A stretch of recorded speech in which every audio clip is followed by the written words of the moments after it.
Puzzle yapboz çantamın ikinci bölüm yapılış videosundan hepinize merhabalar.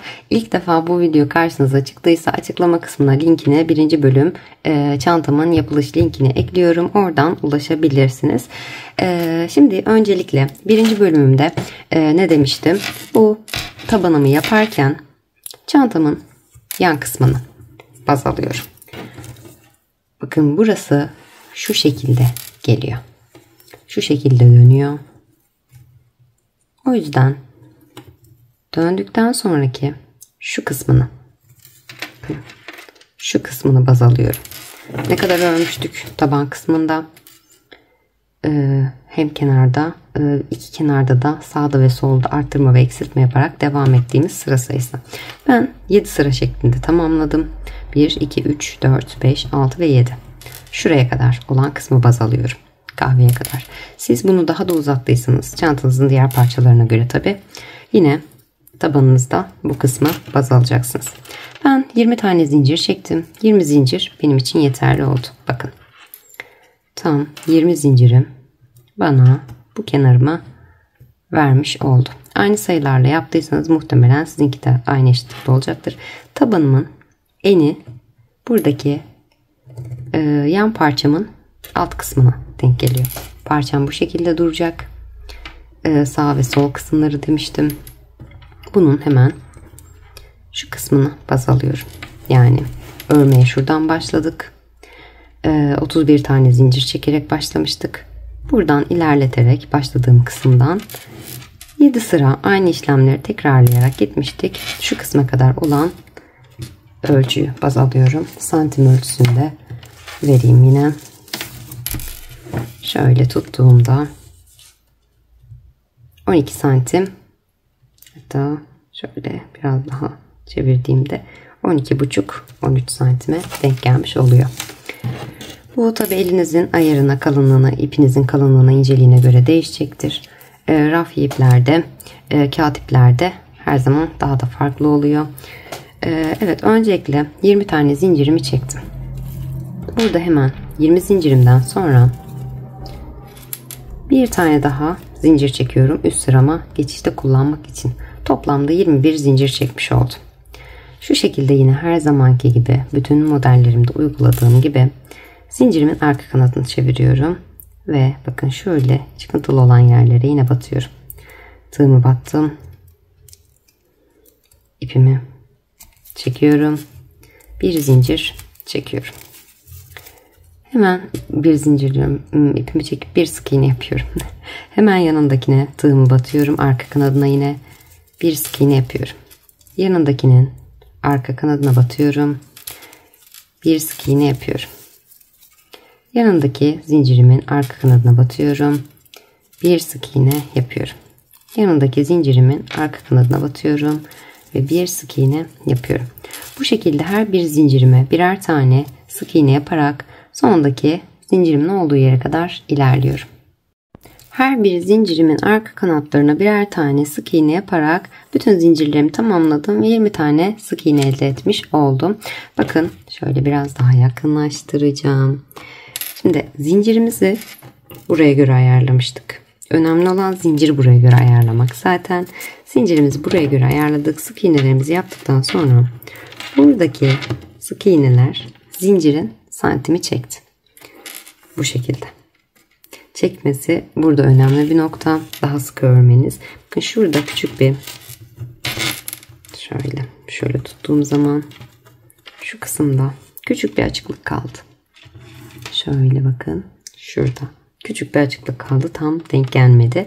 Bunu tabanımızı son olarak bitirdiğimizde bir sıra tüm etrafını sık iğnelerle gideceğiz. O yüzden bu bir tık daha genişleyecek ve tam olarak bu ölçüyü alacak. Yani sık iğnenizi yaptığınız zaman ölçtüğünüzde bu şekilde bir tık küçük gelmesi gerekiyor.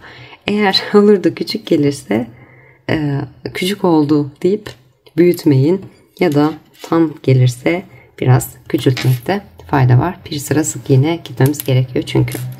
Şimdi tekrar şöyle biraz alacağım. Öremiyorum çünkü o şekilde. Hemen 20 tane sık iğnemi ördüm ilk sıramda. Bir zincir çekip ikinci sırama geçiş yapıyorum. Örgümü bu şekilde çeviriyorum. Dibindeki İlk sık iğneme, bakın zincirimi çektim. Zincirimin dibindeki ilk sık iğneme batıyorum. Bir sık iğne yapıyorum. Yanındaki sık iğneme bir sık iğne. Yanındaki sık iğneme bir sık iğne. Yanındaki sık iğneme bir sık iğne yapıyorum. Bu şekilde her bir sık iğnemin üzerine birer tane sık iğne yaparak yine ikinci sıramda da 20 tane sık iğnemi elde ediyorum. Evet, ikinci sıramda da tüm sık iğnelerimi tamamladım. 20 tane sık iğnemi elde etmiş oldum. Yine bir zincir çekip 3. sırama geçiş yapıyorum. Burada çok sıkı örmeniz tabanı çok önemli.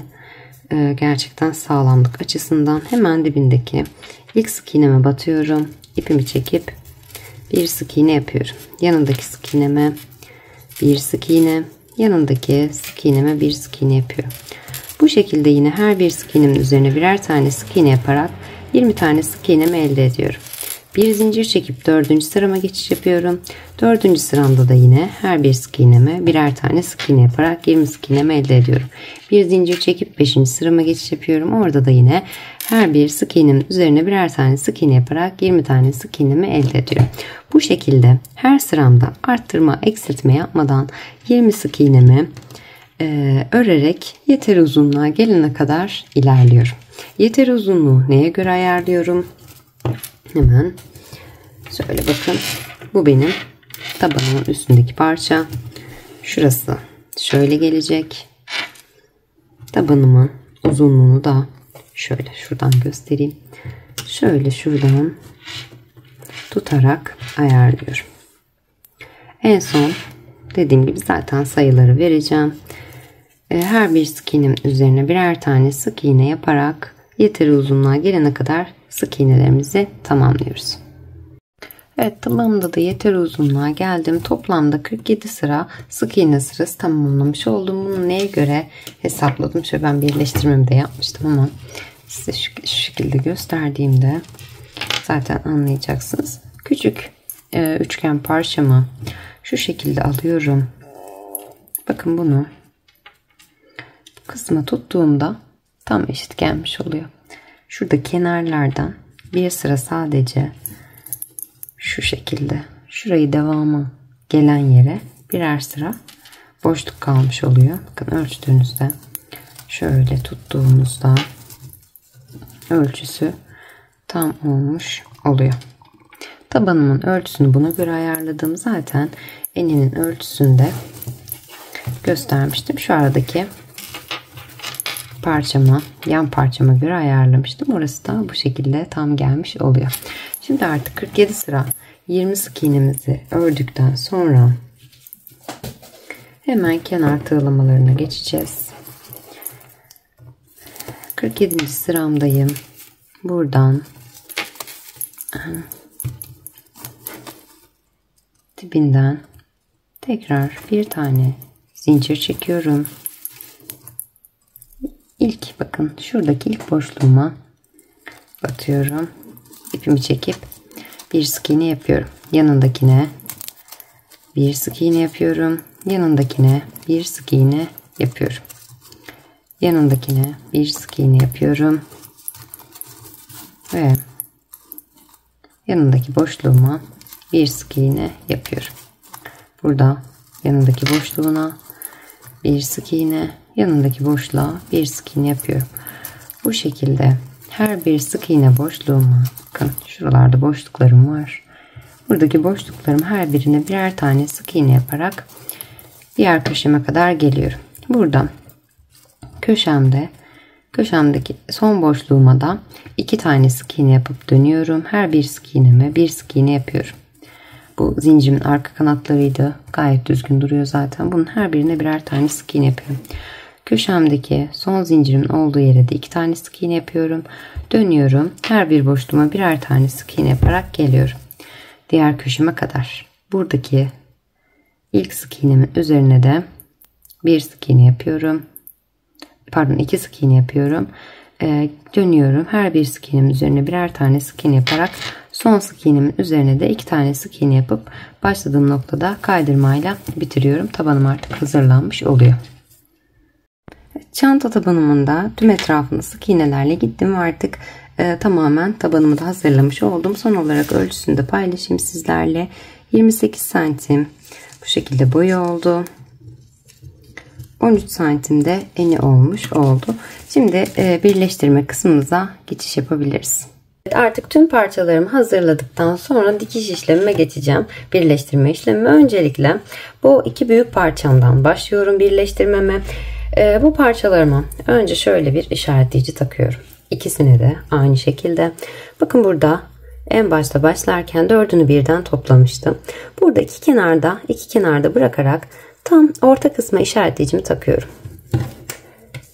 Aynı işlemi yine diğer parçamda da uyguluyorum. İki kenarda ve iki kenarda bırakarak tam ortalarına bu şekilde şuradaki boşluğuma işaretleyicimi takıyorum. Daha sonra bakın şu parçam, krem rengi olan parçam şöyle gelecek ve diğer nar çiçekli olan parçam şu şekilde gelecek. Birleştirmemi bu şekilde yapacağım. İğnemizi ve ipliğimizi alıp hemen gelelim. Evet, ipimi iğneme geçirdim. Şu şekilde bakın şuradan başlayacağım dikişime. Ucuna çok küçük bir ipimin çok ince bir düğüm attım şu şekilde. Hemen şu noktadan başlayacağım. Arkadan bakın işaretleyicimin olduğu soldaki ilk trabzanı. Şuradan herhangi bir yerine batıyorum. Şöyle sıkı olması açısından herhangi bir boşluğuma trabzanımın üzerine battım. İpimi çekiyorum. İpimi biraz uzun tuttum tabi. Uzun bir dikiş yapacağım için. Hemen bu noktada bakın şu aradan. Şuradan şöyle.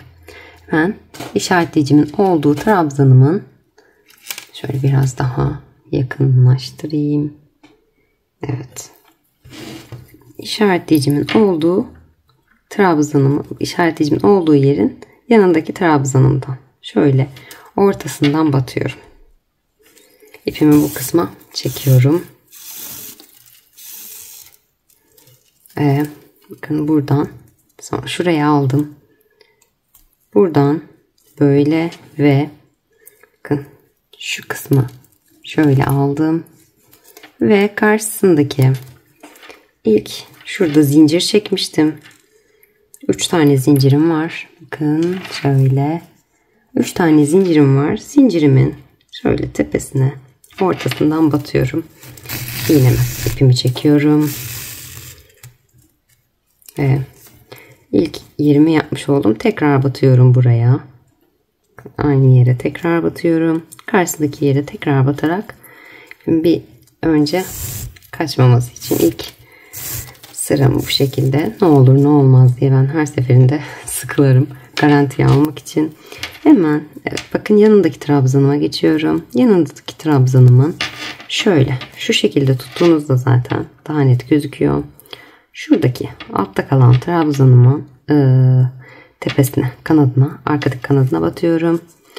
Ve karşısındaki trabzanım şurada. Buradaki trabzanın olduğu yere batıyorum. İkinci trabzanım evet burası. Şöyle.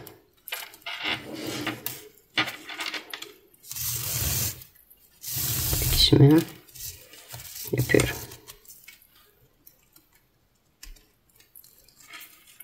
Hemen yanındakine geçiyorum. Bakın bu kanadını aldım. Ve şöyle odaklıyor mu? Evet. Şu şekilde. Daha iyi gözükecek şimdi. Bir saniye. Evet. Odak noktasını ayarladım. Hemen buraya battım. İpimi çektim.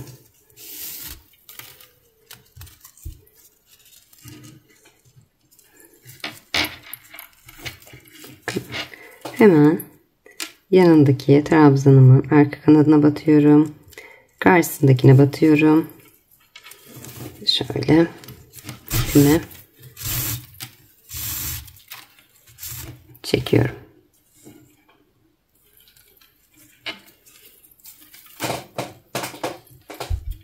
Yanındakine ve karşısındaki tek kanatlarını alarak bu şekilde çekiyorum.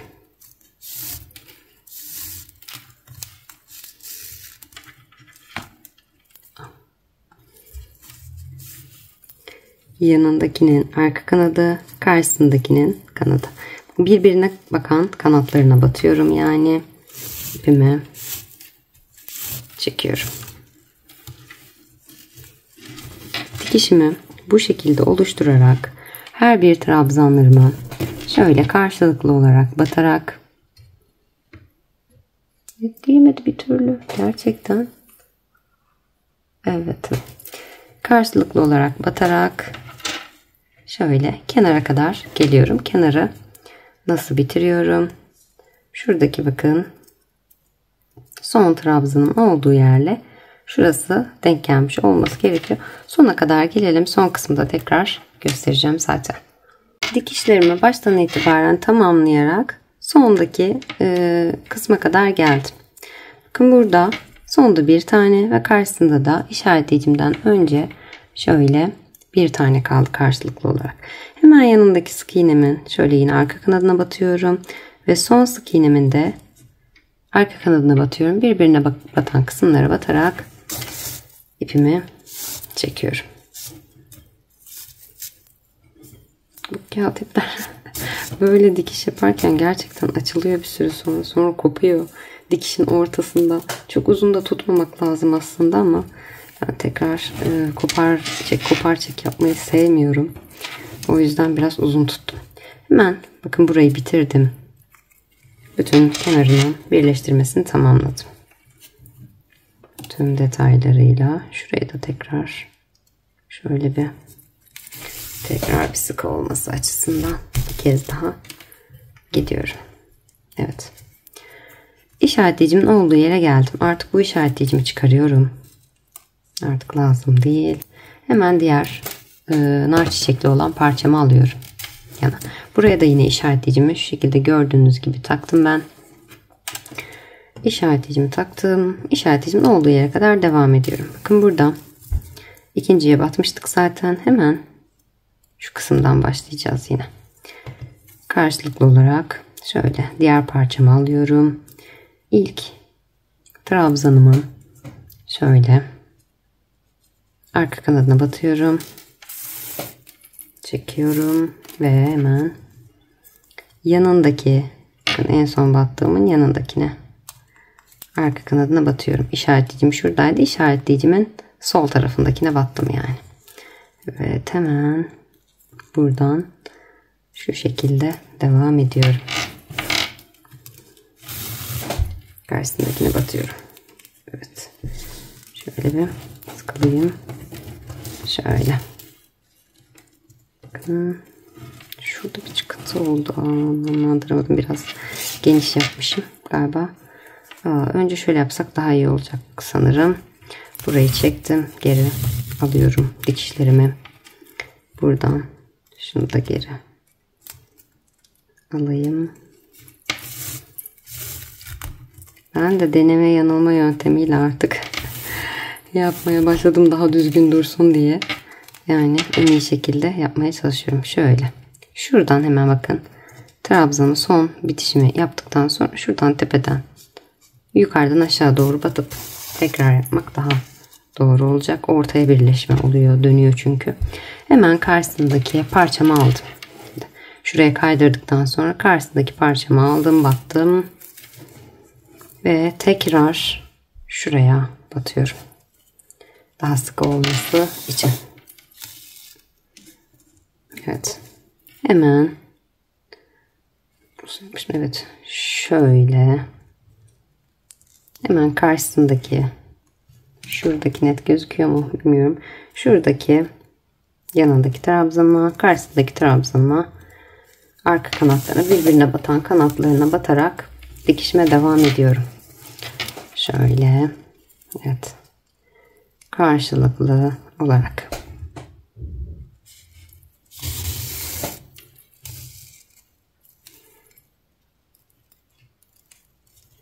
Karşılıklı bakın. Batıyorum.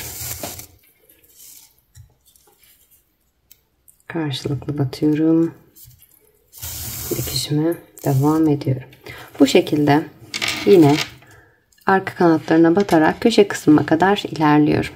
Dikişlerimi baştan itibaren tamamlayarak sonuna kadar geldim. Sonda 2'şer tane kaldı. Şu şekilde karşılıklı olarak yine dikişimi yapıyorum. Bakın son. Son burada kaldı ve işaretleyicimden önceki burada işaretleyicimin sağ tarafındaki kaldı. Sağımı solumu karıştırdım. O kadar çok uğraştırdı ki bu çanta. Bunu da son olarak dikiyorum. Burada işaretleyicimi çıkarıyorum artık yine. Bakın geldik. Evet, şimdi diğer parçamıza. Büyük parçamızı alıyoruz yine. Yine orta kısmına işaretleyicimi takıyorum ki bu şekilde birleştirme yaparken kaydırma vesaire yaparsam çabuk anlayayım. Daha anlaşılır olsun diye şuraya tekrar şöyle bir kez daha bir dikiş atıyorum sıkılamak için. Çok açık durdu çünkü. Evet, bu kısmı da yaptım. Şimdi buradan hemen bakın, burada işaretleyicim vardı. İşaretleyicimin sol tarafına nasıl dikiyordum, şöyle. Sol tarafına şöyle alıyorum. İğnemi batıp bu kısma çekiyorum şu şekilde. Hemen buradan karşılıklı olarak tekrar dikişime başlayacağım. Şöyle iki ucunu birleştirdim. Dikişimi buraya aldım. İlkindeyim. Buradaki ilk, bakın şurada yine zincirim var. Zincirimin olduğu yer, bakın şurası daha düzgün duracaktır. Şöyle alırsam daha iyi duracak çünkü bir kısmı yan duruyor. Şöyle alabiliyorsanız bu şekilde alın, açık duruyor. Şöyle arkadaki kanadını aldım ve karşılıklı olarak net gözüküyor mu? Evet, dikişimi yaptım. Yanındakine battım, arkadakine battım.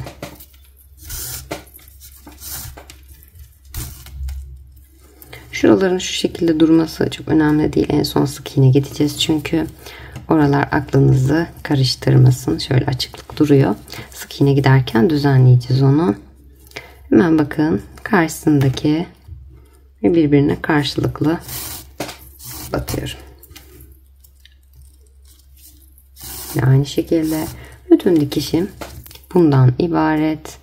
Köşelerimi nasıl kaydırdığımı anlıyorsunuz. Zaten dikişi yaparken eliniz otomatik olarak gidecektir. Artık alışkanlık haline geliyor bir süre sonra dikiş yaptıkça.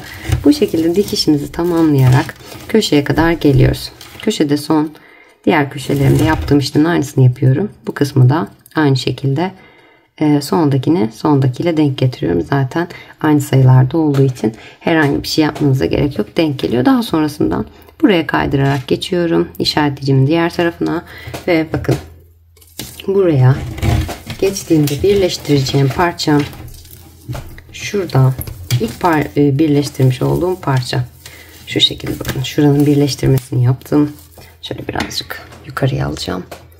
Şuranın birleştirmesini yaptım. Köşeye kadar geldim. Bu kısma kadar geldim.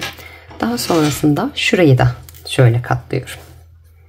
Bunu da bu şekilde birleştiriyorum. Şöyle. Burası zaten bakın katlanmış oluyor. Şurayı birleştirdikten sonra şöyle birleştirdim. Çevirdim. Ve buradaki parçamı da katlıyorum. Şu şekilde katlayarak, buralar benim yan parçamın, yani üst parçamın, aslında iki bölümden oluşuyor. Birinci bölümümün yan parçası oluyor. Bu şekilde birleştirmelerimi yaparak aşağıya kadar iniyorum. Daha sonrasından buradan başlayarak köşeye kadar geliyorum ve burada artık birleştirmemi tamamlıyorum ve ikinci parçamın alt kısmının birleştirmesine başlıyorum. Evet, bu parçamın üst kısmına, yani birinci bölümünün, çantamın birleştirmesini tamamladım. Şu şekilde gayet iki taraflı da gösterdiğim gibi bitirdim. Diğer parçalarıma geçiş yapacağım artık. Bunun için bakın şu küçük parçama ihtiyacım var. Düz kısmını belirliyorum. Hemen. Ve burası benim sağ parçam. Parçamın küçük üçgenimin sağ kısmına geliyor ve sol parçamı da alıyorum. Bu da küçük üçgenimin sol kısmına geliyor. Dikişimi buradan şuradan başlayarak gerçekleştireceğim. Öncelikle şurada bakın, yine ortada 4 tane eksiltme yapmıştık. Bu ikisini bir kenara, ikisini bir kenara alıyorum. Buradaki iki trabzanın arasındaki boşluğa işaretleyicim iğne takıyorum. Diğer parçalarımda olduğu gibi iğnemi, ipliğimi hazırlayıp bu köşeden dikişime başlıyorum. Evet, dikişim için iğnemi, ipliğimi geçirdim. Yine aynı şekilde bakın, şu arkadan küçük bir dikiş yaptım ben. Arkadan trabzanın arasından geçiriyorum. Hemen bu noktada şu şekilde yukarı doğru çıkarak hemen şuradaki ilk trabzanın, şurada o kadar sıkı yapmışım ki çok zor giriyor. Evet, ortasından geçiriyorum ipimi. Şurada sabitlemiş oldum. Bakın arkada da gizlendi. Bu şekilde hemen sağ parçamı alıyorum. Sağ taraftan başladım. Sağ parçamı alıyorum. Tekrar bir kontrol edeyim. Şöyle geçmem gerekiyordu. Evet. Şuraya almam gerekiyordu. Yandaki boşluğa geçmişim ben. Hemen onu düzelttim. Bakın. İlk trabzanımın tepesi. Buraya ortasından batırdım. Hemen karşısındaki köşemde bakın. Şurada şöyle. Şuraya batırırsam daha toplu duracak. Şurada dönen bir yer var. Bakın, zincir çekip yukarı çıkmıştım. Burada dönen kısmına batıyorum. Önce burayı bir sabitleyeyim. Daha düzgün dursun. İpimi çekiyorum. Ve aynı şekilde ortaya tekrar şöyle batıyorum. Evet.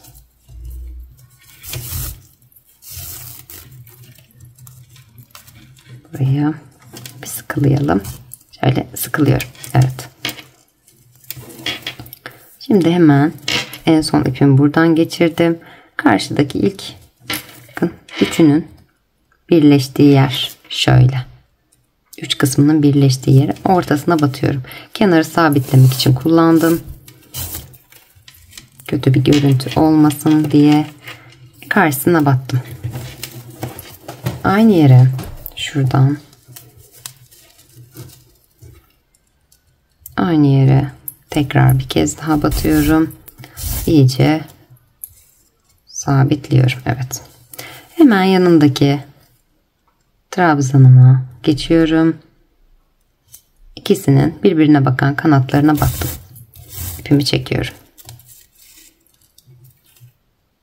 Yandakine, ikisinin birbirine bakan kanatlarına, ikisinin birbirine batan kanatlarına batarak ilerliyorum. Dikişimi yine aynı şekilde tamamlayarak köşeme kadar geliyorum. Dikişlerimi yaparak köşeme kadar geldim. Bakın, krem tarafımda bir tane, kahve tarafımda iki tane, iki dişim kaldı. Bu niye böyle oldu? Bu sağ ve sol tarafı hesaplarken araya takmıştık yine işaretleyicimizi. Bir tane atlayıp saymıştık. 31 tane trabzan sayıp 31 zincirle başlamıştık. O yüzden 2 tane fazla oldu. Yani burası 32 iken burasını 31 yaptık. Bunu da şöyle yapıyoruz. Hemen köşedeki ilk trabzanın tepesine batıyorum. Karşısındakine batıyorum. Çekiyorum.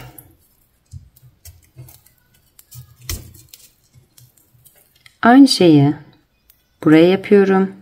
Yandakine batıyorum. Ve aynı yere tekrar batıyorum. Bir kez daha batıp sabitliyorum. Sağ tarafımı bu şekilde birleştirmiş oldum. İşaretleyicimi çıkarıyorum artık. Sol tarafıma geçiş yapıyorum. Hemen buradan direkt şuraya batıyorum. Hemen yanındakine batıyorum. Arka kanadına yine. Ve karşısındaki ilk trabzanımın arka kanadına batıyorum yine. İpimi çekiyorum. Ve aynı yere tekrar batıyorum sıkılamak için. Evet. Burası da yine aynı şekilde. Burası 31, burası 32 sıra.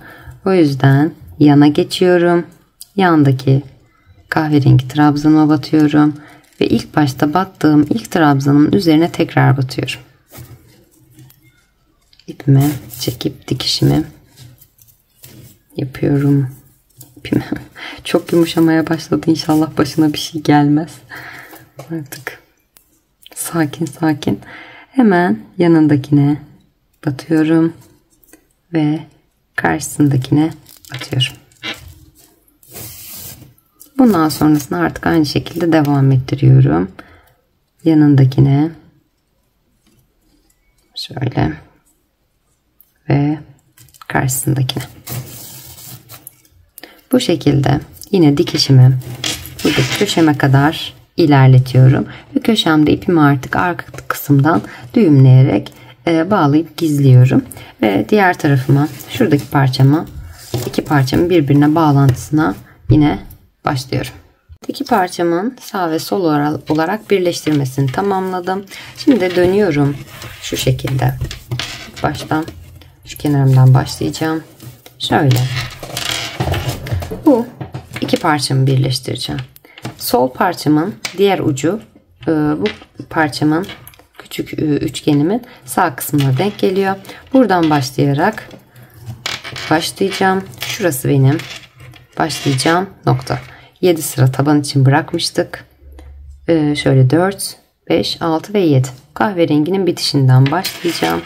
Şöyle dikerek ilerleyeceğim. İğne ve ipliğimi hazırladım. Köşemdeyim. Küçük bir düğüm yaptım. Her zamanki gibi yürüteceğim yine. Şuradan arkadan şöyle küçük bir parça şeklinde sıkı bir yere batıyorum. Şöyle aradan geçirerek bakın ilk başta şu şekilde bir düğümüm var. Önce buraya batıyorum. Buraya alıyorum. Sağlam bir dikiş yapmak için. Şuradan bakın tabanımı ayarlıyorum demiştim.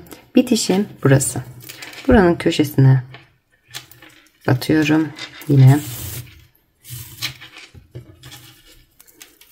aynı yere tekrar batarak ipimi sıkılayıp şuradan geçiriyorum. Bakın. İpimi batıyorum ve şuradan geçiriyorum. Burayı bir sıkılıyorum. Tam tabanımın bitmiş olduğu yer. Bakın.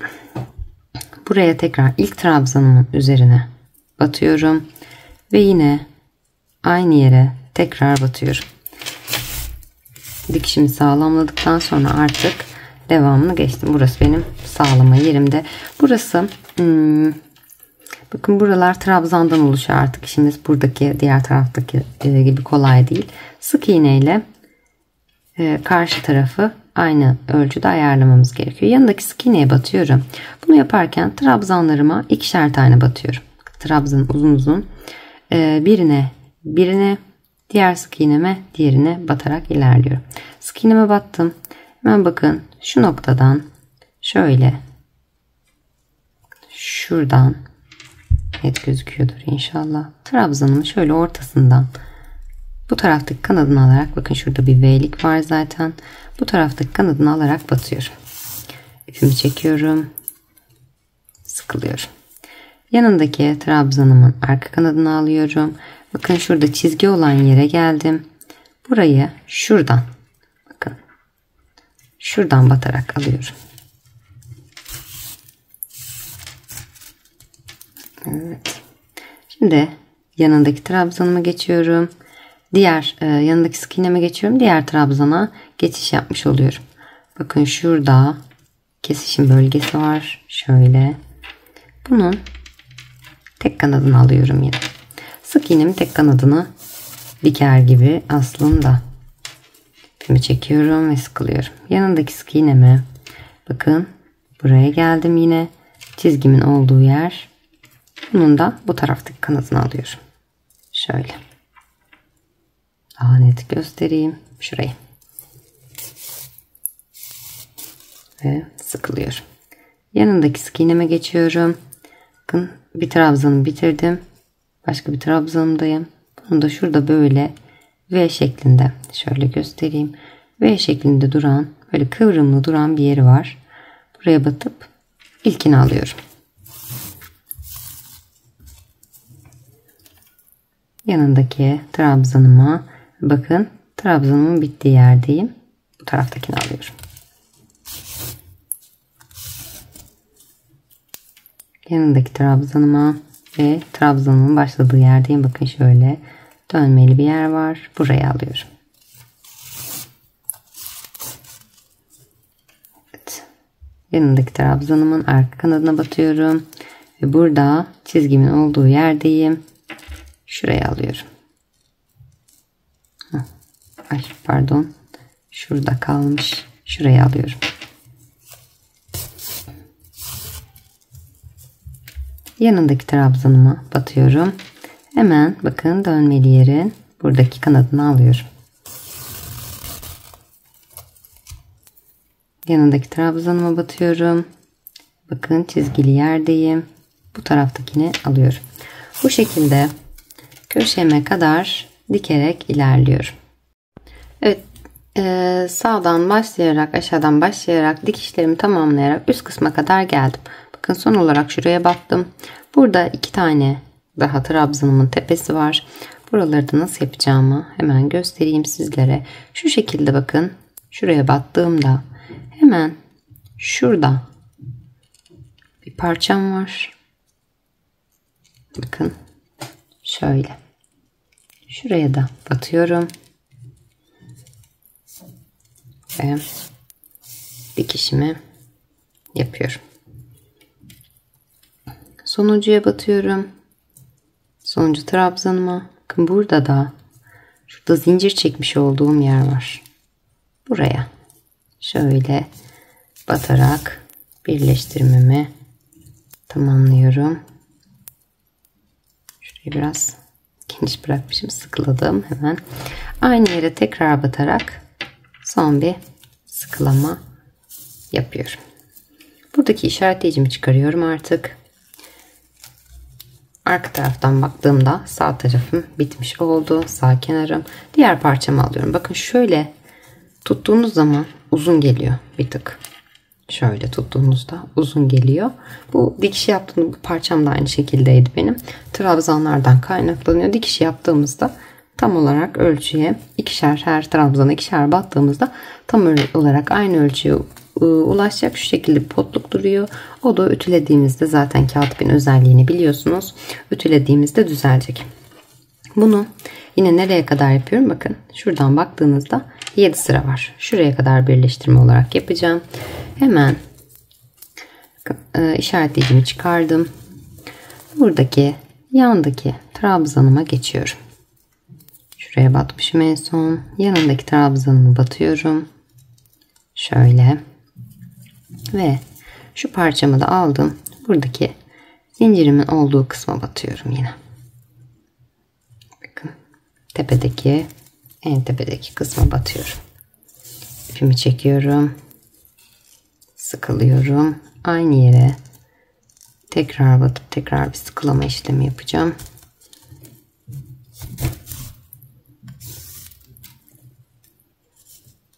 Evet. Dikişimi yaptım. Şu şekilde döndürüyorum. Bakın buraya batmışım. Hemen yanındaki trabzanımın tepesine batıyorum. Ve karşısında yine bakın dönmüş olan yer var. Burada zincirli olarak zincir kısmına gelmiş olduk. Buraya batıyorum. İpimi çekip dikişimi yapıyorum. Yanındakine batıyorum. Buradakine şu şekilde. Şöyle. Köşeden batıyorum. Hatta direkt şuraya da batabiliriz. Şu kahve yere batıyorum ve ipimi çekiyorum. Şurayı biraz. Hava bugün yağmurlu gibi, bir açıyor bir kapanıyor. İnşallah renkte böyle bir sıkıntı olmuyordur. Gözüm alıyor bazen kapanınca. Hemen yanındaki trabzana da batıyorum. Bakın zincirimin. Şurada 3 tane zincirim vardı. İkinci zincirime batıyorum. Dikişimi yapıyorum.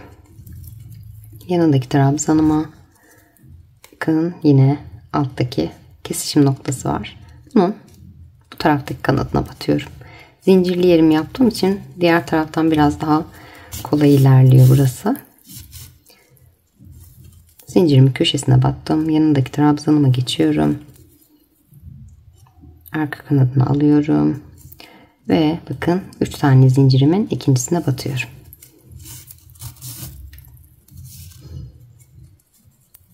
Burada 2 renk var. Önemli olan ayrıntıyı şuraya battım. Aynı renkten olduğu için çok belirgin olmuyor ama bakın şurada V şeklinde, başak şeklinde gözüküyor zaten. Buradakinin şöyle şu kanadını alıyorum. Ve dikişimi yapıyorum. Yanındaki trabzanıma ikincisine batıyorum. Ve dikişimi yapıyorum. Yanındaki trabzanımın arka kanadına bakın renk değişikliği oldu. Buradakine. İkisinin kesişim noktasına, birleşim noktasına batıp dikişimi yapıyorum. Bu şekilde bu kısmımın dikişini de köşeye kadar ilerletiyorum.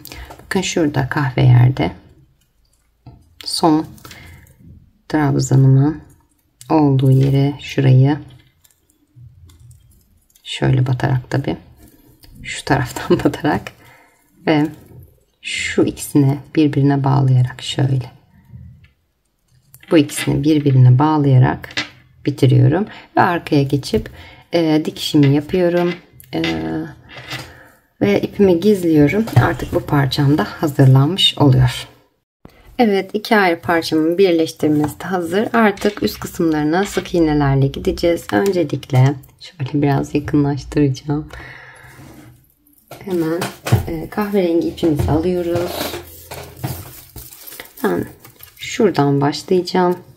Bakın şuradaki boşluğumdan. Zincir boşluğum var şurada. Buradan başlıyorum. Tığımı takıyorum. İpimi şu şekilde yine çevirerek içeriden alıp bir zincir çekiyorum. Zincirimi biraz sıkılayıp aynı yere tekrar batıyorum. Şöyle aynı yere tekrar batıp ipimi çekiyorum ve bir sık iğne yapıyorum. Yanındaki bakın zincirim var, yine zincirimin boşluğuna da ortadan batıyorum ve bir sık iğne yapıyorum. Şurada köşe boşluğum var, bakın köşedeki sık iğnemin burada hepsini birlikte, üçünü birlikte topladığım sık iğne. Bunu yine ortadan batıyorum ama bakın arkada şöyle 3 ayrı ipim var. Üçüne birlikte batıyorum. Yani hani köşelerde nasıl yapıyorduk? Batarken üçüne birlikte batarak trabzanımızı oluşturuyorduk. Burada da aynı şekilde üçüne birden batarak ipimi çekip sık iğnemi yapıyorum. Yandaki zincirime geçiyorum. Zincirimin yine ortasından batıyorum. Sık iğnemi yapıyorum. Yanındaki zincirimin ortasından batıyorum. Sık iğnemi yapıyorum. Bakın yine köşe kısmıma geldim. Şurada birleşim noktası. Buraya da batıyorum. Bakın arkada yine 3 tane. Hepsinden birlikte çekip sık iğnemi yapıyorum. Yanındaki zincirimin ortasına batıyorum. Ve sık iğnemi yapıyorum. Yanındaki zincirime batıyorum yine. Sık iğnemi yapıyorum. Bakın birleşim noktasına geldim yine. Buradan batıp üçüne birlikte batıyorum. İpimi çekip sık iğnemi yapıyorum. Yanındaki zincirime aynı şekilde ipimi çekip sık iğnemi yapıyorum. Bu şekilde sık iğnelerimle devam ediyorum. Evet, sık iğnelerime şu kısımdan başlamıştım. Artık orta kısma kadar geldim. Burayı da sizlere göstermek için son bakın krem rengimi 2 tane battıktan sonra buradaki birleşim noktasına yine üçüne birden batıyorum. İpimi çekiyorum. Bir sık iğne yapıyorum. Yanındaki boşluklarıma, zincir boşluklarıma şöyle biraz zor batıyorum. Bir sık iğne ve yanındaki zincirime de yine bir sık iğne yapıyorum.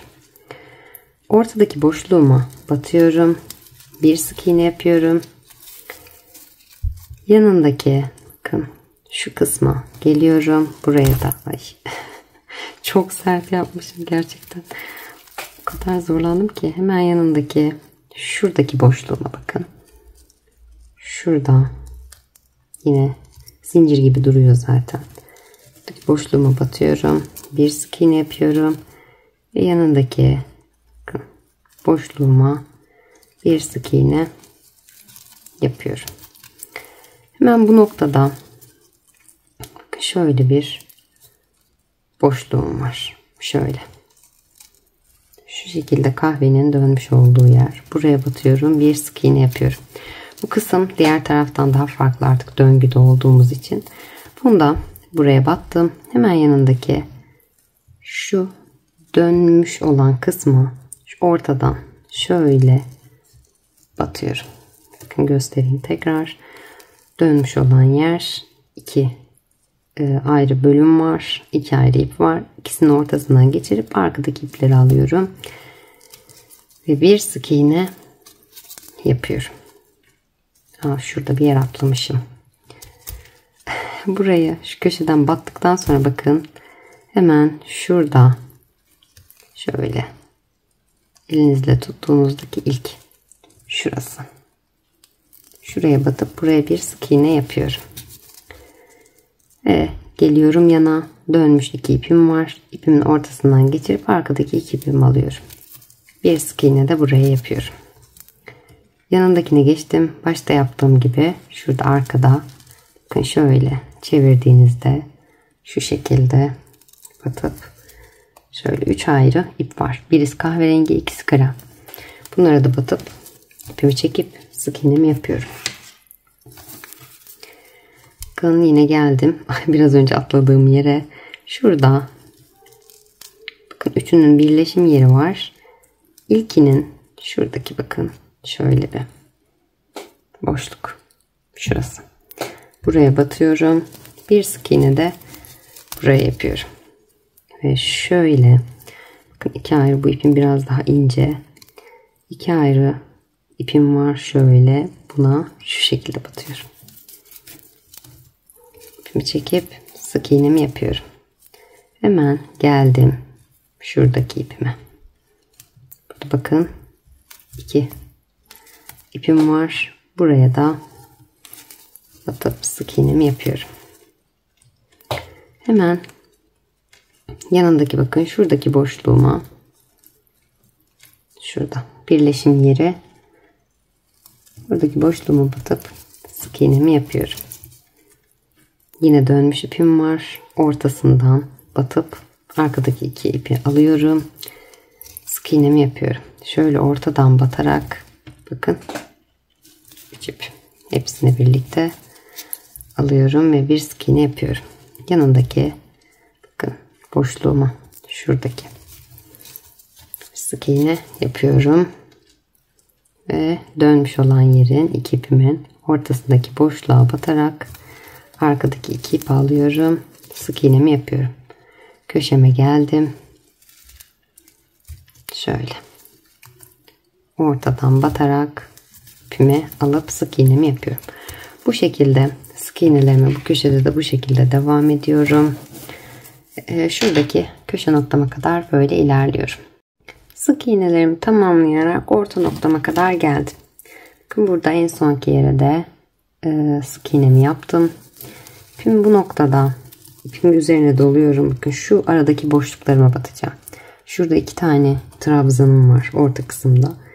Kesişimi buralara dikiş yapmıştık ama oradaki boşluklar kalmış oldu zaten. Hemen dikiş yaptığımız yerlere şu şekilde şöyle tığımı batıp ipimi çekiyorum. İpimi üzerine dolamıştım. Hepsini birlikte toplayarak yalancı trabzan, yarım trabzan yapıyorum. İpimi üzerine doluyorum. Bakın burada yine yanındakine ortadan batarak ipimi çekiyorum. Hepsini birlikte toplayarak yarım trabzan yapıyorum. Aynı eşitle ulaştırmış oldum. Biraz daha altta kaldığı için.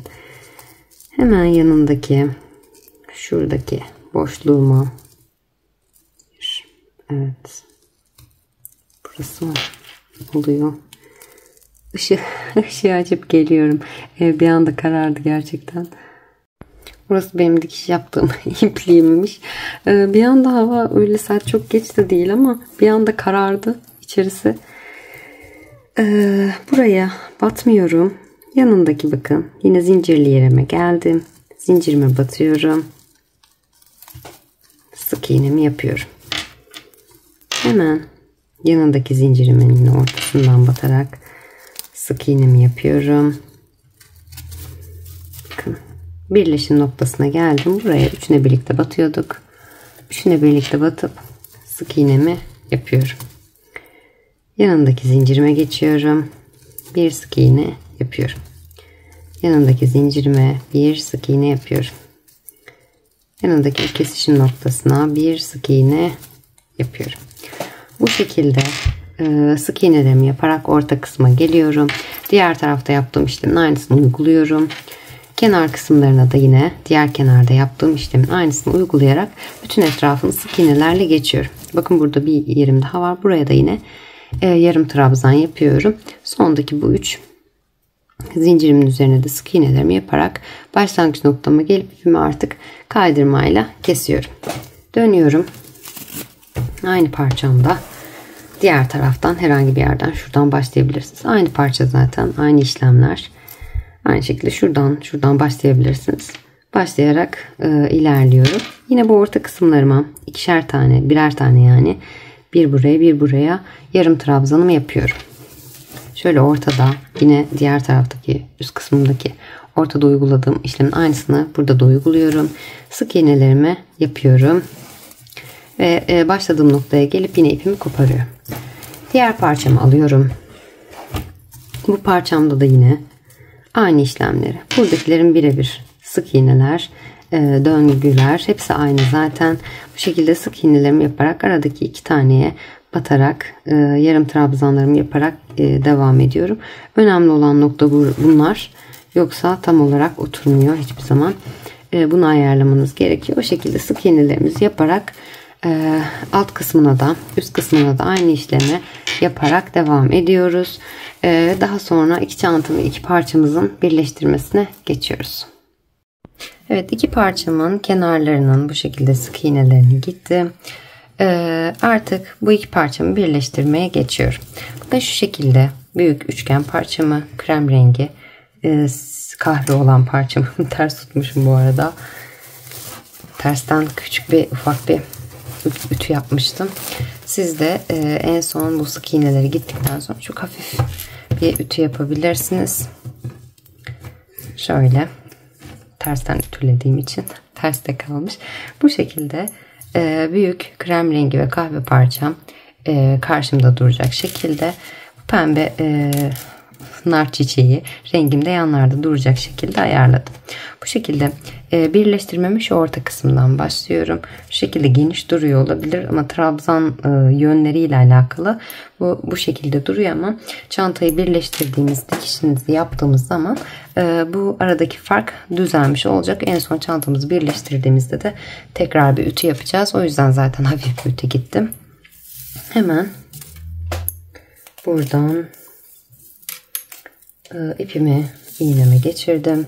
Şöyle biraz yakınlaştırıyorum. Buradan arka kısımdan şöyle altlardan bir yerden batıyorum. Buraya şöyle şuradan batarsam daha iyi olacak galiba. Biraz daha altta kalmış olacak. Dikişerim hemen. Bu aradan şöyle yürüterek ortadaki ilk bakın. İlk sık iğnemin olduğu yere çıktım. Buradan şöyle ikisinin ortasına çıktım. Bakın, hatta bir alta inip şöyle yapsam daha mantıklı olacak, bilemedim. Evet, arka taraftan almak daha iyi olacak. Arkaya alıyorum iğnemi. Arkadan yapmam gerekecek. Arkaya aldım. İpimin artık dikişimin başlangıcına başlıyorum. Bakın şurada 2 tane yarım trabzan yapmıştık. Bu yarım trabzanın ilkine arka kanadına batıyorum. Çekiyorum. Karşısındakine bakın, burada da 2 tane yarım trabzan yapmıştık. İlkine. İlki şu oluyor. Şuraya batıyorum. Ve ipimi çekiyorum. Böyle.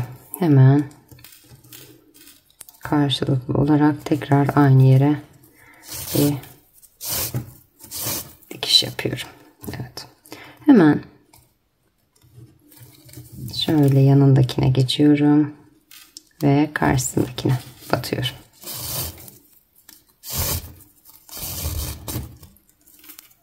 Yanındakine ve karşısındakine.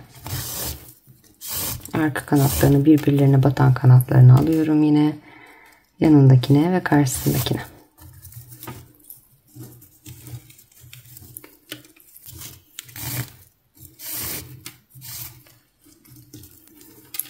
Yanındaki ve karşısındaki. Yanındaki ve karşısındaki.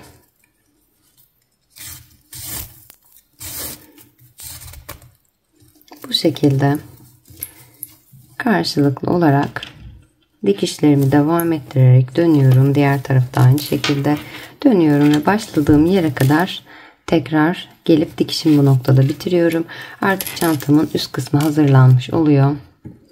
Şöyle üst iki parçası birleşmiş oluyor. Sadece taban kısmının birleştirmesi kalıyor. Taban kısmının birleştirmesi için de burayı birleştirdikten sonra tekrar geliyorum. Evet, çantamın birleştirmelerini bu şekilde tamamen hazırladım. Şöyle katlamasını da yaptım. Şöyle bakın, hemen göstereyim katlamayı. Şu şekilde yaptığınızda şöyle şu kenardaki nar çiçeği rengi olanlar, hep rengi unutuyorum, İçe geliyor zaten. Şu kısımlarda dışa geliyor. Krem rengi de aynı şekilde bu şekilde içe geliyor. Bu şekilde katlanıyor. Şu tarafı katlamamışım, potluk oldu. Evet, bu şekilde katlanıyor.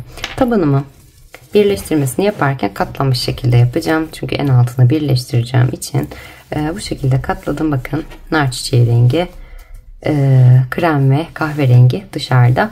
Yine yan parçalarımız bu kısımda kalıyor. Buradan şu şekilde bir boşluk oluşuyor.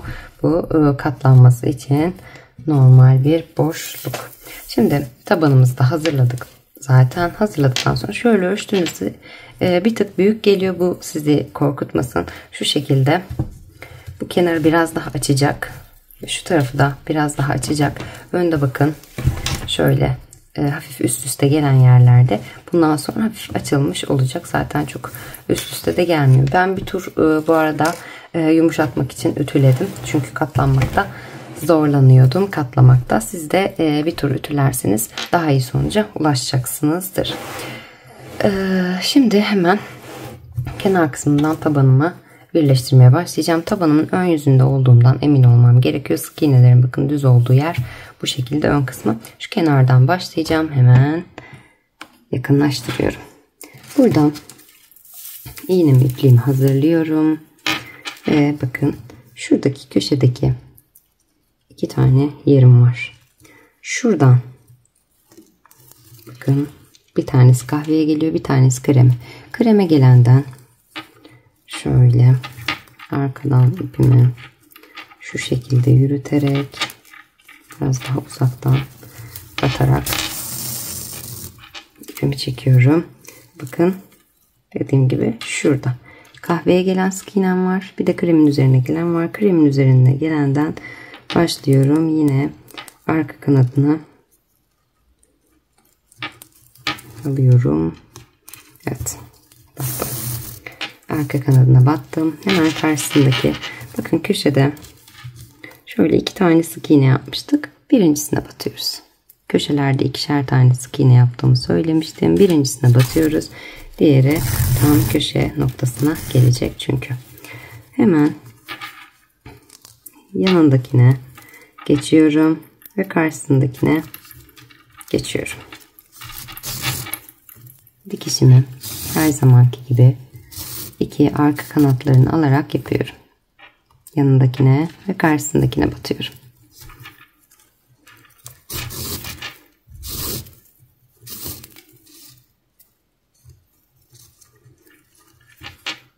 Yanındakine ve karşısındakine batıyorum. Yanındakine ve karşısındakine batıyorum.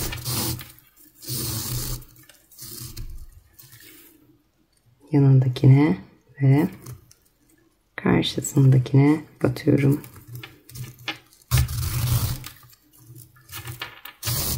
Her zamanki gibi dikişimi devam ettiriyorum. Bu şekilde son sık iğneme kadar geliyorum. Zaten aynı sayılara ulaşmıştık. 20 sık iğne ile başladık. Ve kenardaki normal dönerek denk gelerek denk gelen sık iğnelere batarak karşılıklı olarak dönerek dikişimi devam ettirerek döne döne dikişimi yapıyorum ve başladığım noktaya gelip artık dikişimi bitiriyorum. Çantamı artık hazırlamış oluyorum. Tabanımı da birleştirdikten sonra son olarak en son ve önemli bir detay çantamızda kesinlikle ütü. Şöyle katladıktan sonra şu kısımlar, özellikle şu kısımlar çok böyle yukarıda, hani dikişler üst üste geldiği için yukarıda duruyor. Bu kısımları biraz daha bastırarak ve çektirerek şöyle çektirerek ütülerseniz çok daha düzgün sonuçlar elde edersiniz. Şu kısmı da aynı şekilde biraz çektirerek öncelikle katladığımız yerleri, bakın şurada dikiş olan yerleri bu şekilde ütümüzün bu kısmına bu kısma daha böyle bastırarak ütülerseniz daha iyi sonuç alacaksınız ve aynı şekilde kenarlara yine çeviriyorum. Bu kısmını da ütülüyorum. Şöyle çevirerek tabi ütülüyorum. Aynı şekilde dönüyorum diğer kısmına da. Öncelikle ben iç kısımlarımdan başladım ütüyü yaparken. Daha sonrasında iç kısımlarının bu dikiş yerlerini ayarladıktan sonra zaten katlaması daha kolay oluyor. Bu tabanı dikmeden, birleştirmeden önce ben şu kısmıma da bir tur ütü geçmiştim. Ama tekrar bir ütü istiyor. Tamamen birleştirmeden tekrar böyle iyice bir bastırmam gerekiyor. Çünkü buradaki dikişim biraz sıkı olmuş ve dikişler tam böyle döndüğü nokta olduğu için biraz birbirinin üstüne biniyor. Onu düzeltmekte fayda var. Arka taban kısımlarını ütülüyorum. Yine kenarları dediğim gibi bastırarak yapıyorum. En son tabanımı da birleştirdikten sonra taban kısmımı da iyice bastırarak ütülüyorum. Ön kısma geliyorum. Ön kısmıma da yine aynı şekilde ütümü uyguluyorum. Ve zaten yan kısımların en baştan ütülemesini yapmıştım. Çantam artık hazırlanmış oluyor. Dikişlerimi de yaptıktan sonra askımın takımı için tekrardan buluşuyorum sizlerle. Evet, çantamı artık hazırladım. Çantam için bu şekilde deri askılar kullanıyorum. Birinci bölümde de bahsetmiştim. Eva çanta aksesuardan özel olarak yaptırdım. Açıklama kısmına yine linkini ekleyeceğim. Oradan ulaşabilirsiniz. Bu şekilde 2 adet askı kullanıyorum. Şöyle şu şekilde parçaları var. Diğerlerini çıkardım. Şöyle çektiğinizde hemen çıkıyor. Bakın ben ilkini taktım. İlkini neye göre taktım? Ortadan itibaren sayıyorum. 1, 2, 3, 4 ve 5. 5. kahverenginin olduğu yer üste geliyor. Ve 6.'nın olduğu yere alta denk geliyor. Buradan da aynı şekilde 1, 2, 3, 4 ve 5.'yi saydım. Üst kısmı 5.'ye denk geliyor. Ve alttaki kısmı da krem 6.'ya denk gelmiş oluyor. Diğer parçamı takarken birbirine denk katlandığı zaman birbirine denk gelmemesi için şu şekilde takıyorum. Bu sefer tam tersini yapıyorum. Şöyle 1, 2, 3, 4, 5, 6. 6.'ya batarak başlıyorum. Bakın 6. ve 6.'nın şurada topladığım yerin bitimine. Şöyle batıyorum. Ve arkasından bunu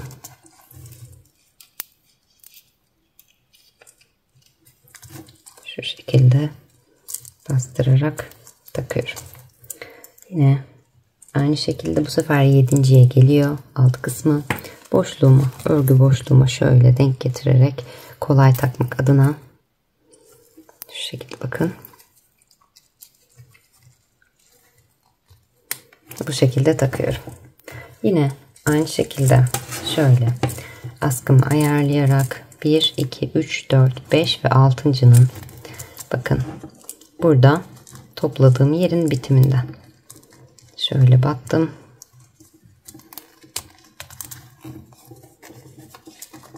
Bakın boşluğa denk getirmiş oldum. Hemen buraya da sol elim zorladı biraz beni. Sol elimi pek kullanamayanlardanım. Maalesef evet. Şimdi buraya da taktım. 6.'ya taktım ve 7.'nin de kahvenin yani boşluğuna denk getirdim. Bunu da hemen buradan bu şekilde takıyorum.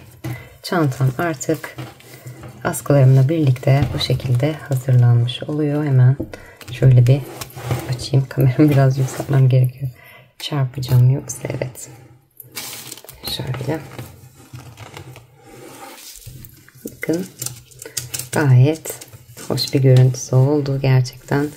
Ben çok beğendim. Umarım sizler de beğenmişsinizdir.